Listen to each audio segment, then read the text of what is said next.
How are you? How are you? Today we welcome you to the Certified Development Coaching Group Studios.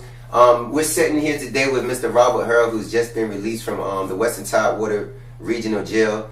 And while sitting here, I'm going to ask Mr. Robert Hurl a few questions because he showed up here immediately after upon release. So basically, while he's sitting here fresh out of jail, I want him to actually give the world some insight on being productive and staying in society and his plans to stay free.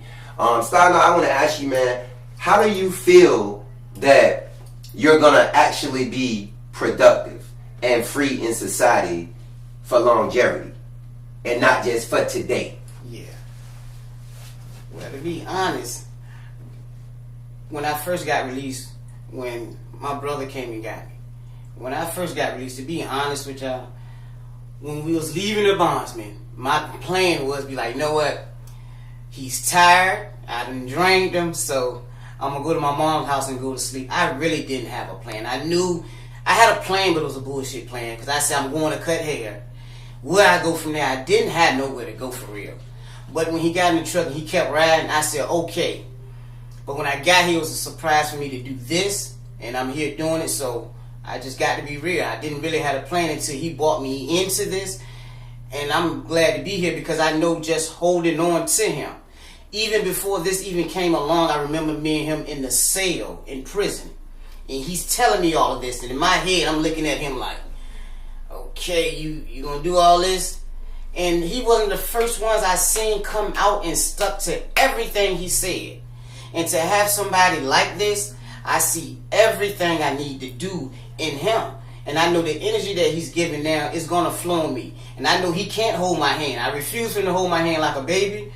But I know I have to live off this energy and make something happen. Long as I know I'm here, I can say what I want to do. I can say I want to cut hair and I want to do like the little dog grooming business. But I can say, long as I'm here with this program, I know for a fact it's a way that I can make it out here. It's better than going to church. So previously, let me ask you something. You've suffered recidivism a couple of times, meaning you've been back and forth in the prison. Throughout your life. How old are you today? 38. 38. And being 38, how many times have you went to prison? 1, 2, 3 times. Okay. Now, 3 times you've been in prison. Recently, you was charged with a misdemeanor. Yeah. That turned into a felony because of a charge you had in 1996. 96. Yeah. And when was the last one? 2007. 96, 2007. And now in 2016, you were charged with a misdemeanor. That's turned into a felony. They said Virginia say in 20 years. And then I done got off probation early in 2010 for good behavior. And they come back and give me a charge. Said, no, it's been 20 years. So long it ain't over 20 years, we can charge you with a felony. So had it been next year, 21 years, you wouldn't have been charged with a felony. If it would have been 3 days later, you wouldn't have been charged with a felony. But within that expansion of 72 hours, overcapping 20 years caused you to be charged with a felony for a misdemeanor. And that felony carried 1 to 5 years. 1 to 5 years. Interesting. Put me in the fight of my life. You know what I'm saying? It's just, but I can't really blame the. No, I can't really blame the system because I know their system. I know it's a well-oiled machine. I know what it's programmed to do. I even understand that if I choose to actually go out and do what I continue to do, as far as like do drugs, I become a demon. And that demon, and bad, I done been back and forth to prison, my demon only gets stronger. The hunger, because that become played out. I mean, that's why you see many brothers, they may come out and probably start off with just stealing. Then next thing you know, they doing petty robberies. Next thing you know, they doing home invasions. The demons get stronger and hungrier. And do they have programs they can turn to that's productive? No. How many people do you know have programs they can turn to that's actually productive? None. That's based on experience of people that's been in their situation and that's presenting solutions that's actually bridging the gap between freedom and recidivism. How many programs you know that's doing that? None. But this one. This is the only one that I ran across where actually people can understand where you come from and don't look at you as an alien. Because some people don't know how to take you, and it's bad to be around people that, when they, like me, I had this reputation, people swore up and down, I'm just so crazy and retarded, that speaking to me was like, oh, no. If I was to be like, no, I'm going out here and do this, people would sit around me and be like, oh, I ain't going to say nothing to that crazy joker, let him go do it. So it was nothing. It's either live or die, basically. So you believe that this program saves lives? Yeah.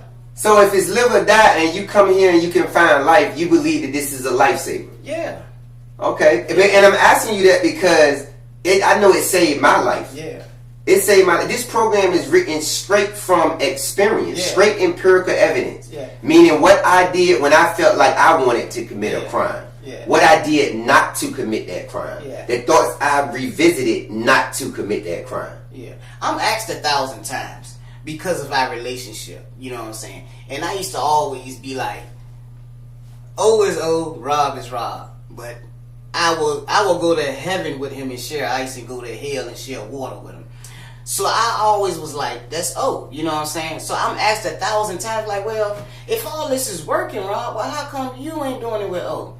Like, that's O, you know what I'm saying? But then when people hear me speak, they be more like, okay, you know it, but they use it. They use it against me, though. They be like, well, if that's his main man, and he ain't pretty much following it, do it work? I understand what you're saying. Like, they understand everything I'm saying, and it brings them into light. It really does, because I have saved more people be cutting hair, like changing their mind or making wrong decisions. But then they'll look at me and be like, okay, if it's almost like, and I ain't trying to like pat it too much on the back, it's almost like when Jesus was like, you got to come through me to get to my Father. That's that knowledge flowing. So people be looking at me be like, well, okay then, if it's right there with you, how do we get to him? Because it seems like you ain't getting to him, so how do we get to him?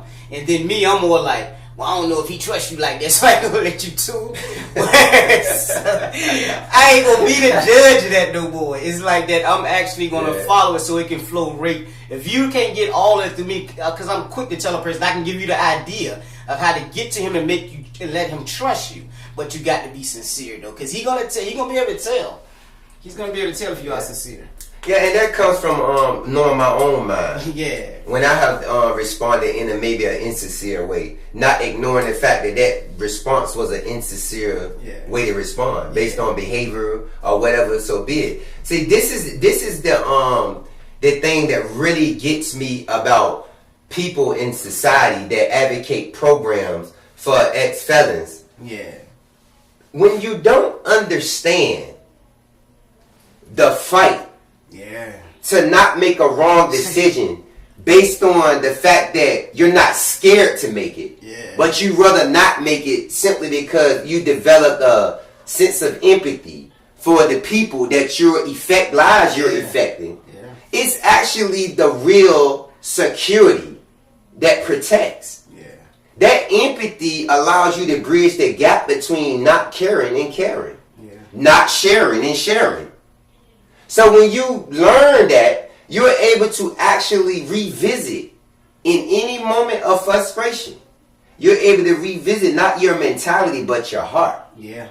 And when you can revisit your heart, you can step in somebody else's shoes and have emotional literacy, emotional competence, be emotional intelligent enough to bridge the gap between freedom and recidivism. June 25th, 2016. We have a conference. It's a felony reform conference in Richmond, Virginia. I advise anyone who advocates safety for society to be there. I know my people's struggles. I know that, again, when I say my people's, meaning every ex-felon that's been released from prison, I know their struggle. And we can bridge a gap between a safer society and an unsafe society, all based on the things we advocate and support. I see you there, June 25th, 2016, Trinity Fellow Life Center, Richmond, Virginia. Thank you.